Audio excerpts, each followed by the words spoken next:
Hi everyone! In this tutorial, we're going to see how to integrate Zapier with Google Forms and capturing responses from Google Forms and populating them automatically in a spreadsheet. So let's get started. The first two things that we need is to establish our Google form. I do have my Google form established here. It is in my Google Drive, and we're seeing here the title is Thanksgiving Potluck Party Invite. We are going to fill out this form and also establish that connection using Zapier and capture them in a Google spreadsheet. So the first item that we need is the Google form, which is this form, and the second one we need is a Google spreadsheet. So I established my Google spreadsheet. I created it in the same Google Drive where I have columns corresponding to how it matches with the Google form. All right, so let's jump into it. Going to go back to Zapier, click on create and then Zaps. All right, as we saw this in the last video, you have two boxes to populate all the time for Zapier. One is called the trigger, the second one is called the action.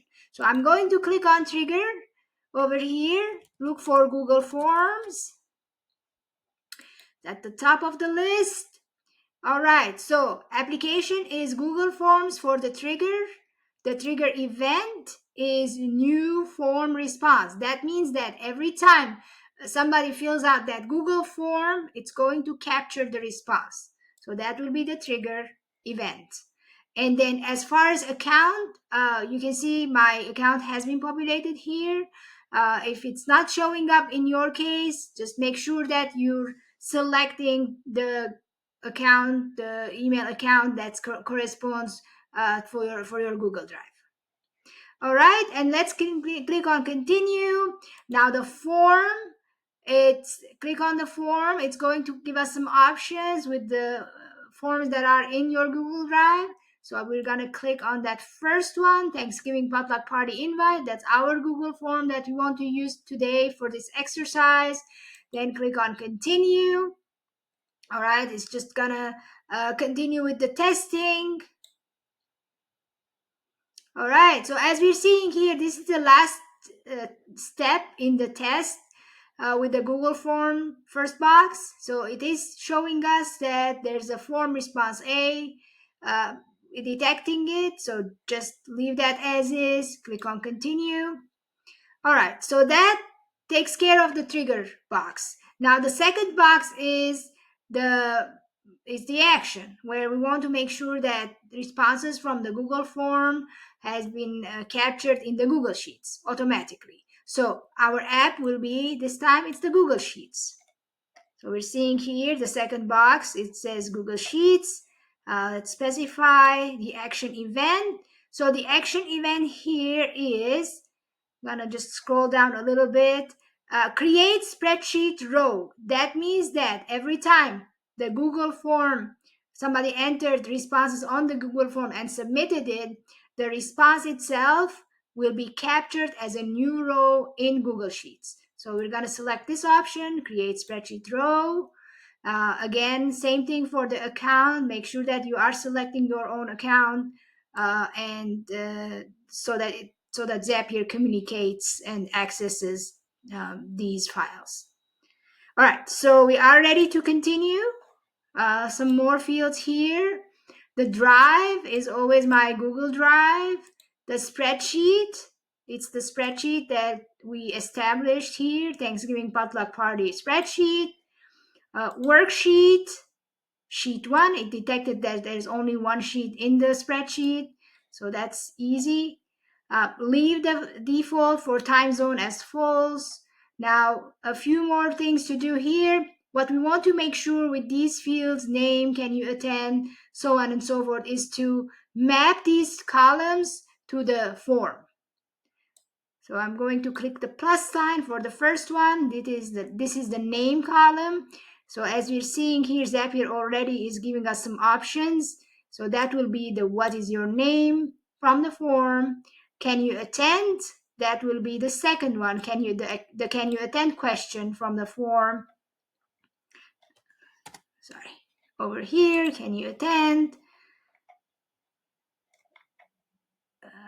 Right here. Now the third one, how many of you will be attending? Right over here. A couple more, what will you be bringing? Write this question. And then the last one, do you have any allergies? That will be this last field that we want to map. All right, and then after we mapped all these fields, we click on continue.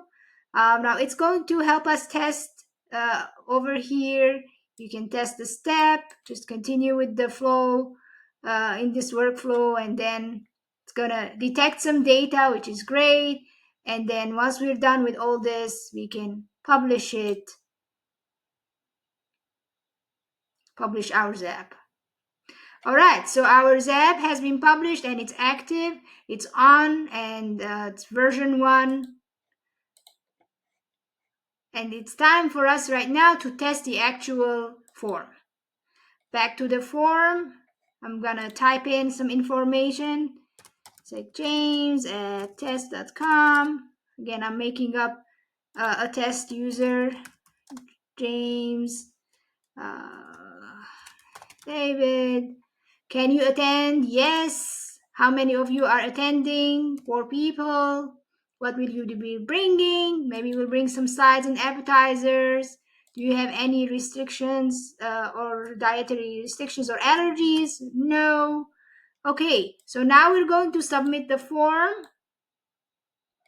The form has been submitted successfully. And the next thing will be is to go back to the spreadsheet and see what happens here. All right, so there's some entries already from the previous tests. Just gonna give it another minute for it to populate the last response that we just did.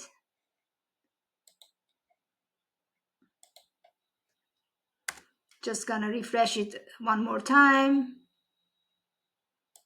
All right, we're seeing here row number 6, James David. Yes, I'll be there. 4 people will attend. I'm gonna bring sides and appetizers.